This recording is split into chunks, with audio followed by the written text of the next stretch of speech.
Almost हर एक anime जो हम देखते हैं वो 2D में बनाए जाते हैं, पर हर एक modern anime 2D animation follow नहीं करती। आजकल एनिमे में 3D एनिमेशन भी बहुत ज्यादा यूज होने लगी है। इनफैक्ट कई सारे एनिमे तो 3D में ही रिलीज होते हैं। लेकिन जब हम 3D में एनिमे देखते हैं या कोई पर्टिकुलर सीन देखते हैं 3D एनिमेशन को देखते वक्त हमें ये जरूर लगता है कि इसमें और कुछ अच्छा किया जा सकता था, एनिमेशन में और भी एलिमेंट्स ऐड किए जा सकते थे ETC। और कभी कभी इन्हीं छोटे छोटे रीजंस के वजह से 2D एनिमेशन 3D से ज्यादा अच्छी लगती है, और कई बार इसी के वजह से ऑडियंस अटेंशन भी कम हो जाता है एनिमे के लिए। So hello guys, as an otaku senpai is back with yet another video जिसमें हम बात करेंगे 3D एनिमेशन के बारे में। CGI 3D एनिमेशन क्या है और इन्हें कम्युनिटी में इतनी बार हेट मिलने के बाद भी ये यूज क्यों होते हैं, कैसे यूज होते हैं, कहाँ यूज होते हैं और क्यों यूज होने चाहिए। What's the major difference between 3D animation and CGI? Well, सबसे पहले हम 3D एनिमेशन और CGI के बीच का डिफरेंस खत्म कर देते हैं। कोई भी चीज जो कंप्यूटर में एक 3D प्लेटफॉर्म में बनाई जाए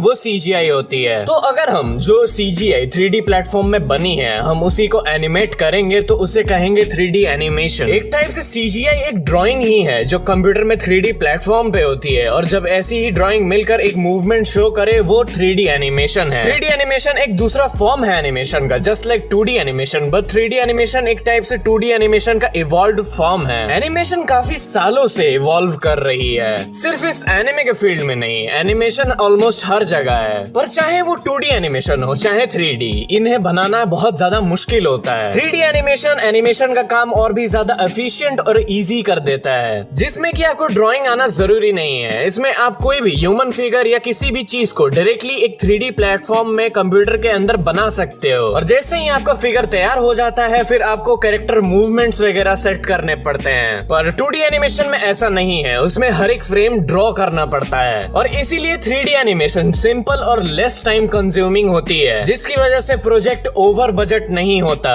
3D एनिमेशन में आपको कॉम्प्लेक्स एंगल भी काफी आसानी से बनते हुए दिख जाएंगे। 3D एनिमेशन में frame by frame animation camera angles को काफी अच्छे तरीके से सेट किया जा सकता है, जबकि 2D एनिमेशन में कॉम्प्लेक्स एंगल्स से कैरेक्टर को हैंड ड्रॉ करना पड़ता है, जो कि बहुत ही टाइम कंज्यूमिंग और डिफिकल्ट टास्क है। एग्जाम्पल, किसी ह्यूमन फिगर को फुट एंगल से बनाना। 2D animation versus 3D animation. तो अगर हम 2D एनिमेशन और 3D एनिमेशन के बीच में कोई चूज करना चाहें तो एज एन एनिमे फैन हम ज्यादातर 2D एनिमेशन को फेवर करेंगे। On the other hand animators और स्टूडियो 3D एनिमेशन को चूज करेंगे। The reason is simple, animation less time consuming, और इसे बनाना एज एन प्रोफेशनल काफी ज्यादा सिंपल है।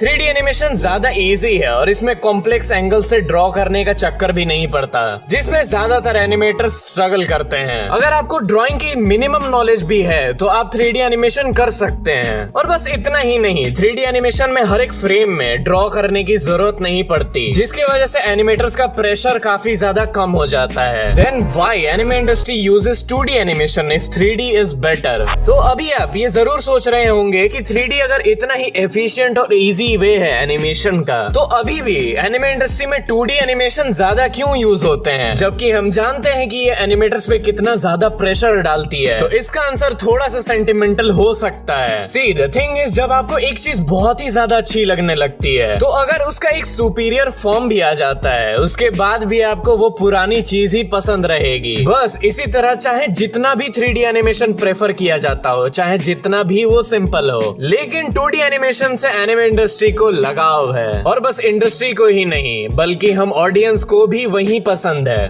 और इसलिए शायद 2D एनिमेशन कभी रिप्लेस नहीं हो पाया। Applications of 3D animation in anime. 2D animation हमेशा से एक बेस फाउंडेशन रहेगा एनिमे का, बट ऐसा नहीं है कि 3D एनिमेशन और CGI कहीं यूज नहीं होते एनिमे में। CGI ने 90s के स्टार्ट से ही एनिमे इंडस्ट्री को स्ट्रेंथन करने में अपनी भूमिका निभाई है। 3D एनिमेशन से बहुत सी कॉम्प्लेक्स चीजें बनाई जाती हैं एनिमे में ताकि वो और भी ज्यादा रियलिस्टिक लगे। इसका बहुत ही अच्छा एग्जांपल है 86 के इंटेंस फाइट सीन्स, और ऐसे ही कई सारे एनिमे जिनमें रोबोट्स और हाईटेक चीजों को दिखाए जाते हैं। इन सब में 3D एनिमेशन और CGI का यूज होता है। बैकग्राउंड में कार, बिल्डिंग्स, स्ट्रीट लाइट और ऐसी ही चीजें CGI से बनाई जाती हैं। For example, my hero academia में जो एकेडमिक बिल्डिंग्स हैं वो भी CGI के थ्रू बनाई गई हैं। 3D animation advantages and disadvantages. 3D animation के बहुत सारे डिसएडवांटेजेस हैं हैं, स्पेशली इन एनिमे। एक्चुअली अक्सर एनिमेशन स्टूडियोज को 3D एनिमेशन करने में थोड़ी दिक्कत होती है। द मेन रीजन इज क्योंकि वहाँ 3D एनिमेशन को लेकर इतने अच्छे स्टूडियोज नहीं है। जब भी आप कोई 3D एनिमे देखोगे जिसमें सब कुछ 3D एनिमेटेड होगा, तो आप ये नोटिस करोगे कि उनकी आईज बहुत ही ज्यादा अनरियलिस्टिक है, इवन इन एनिमे स्टाइल। उनका बॉडी लैंग्वेज, उनके आईज और इवन बॉडी फिगर्स से वो इमोशन निकल जाती है, और वो चीज इतनी उभर कर नहीं आ पाती जितनी 2D एनिमेशन पे आती है।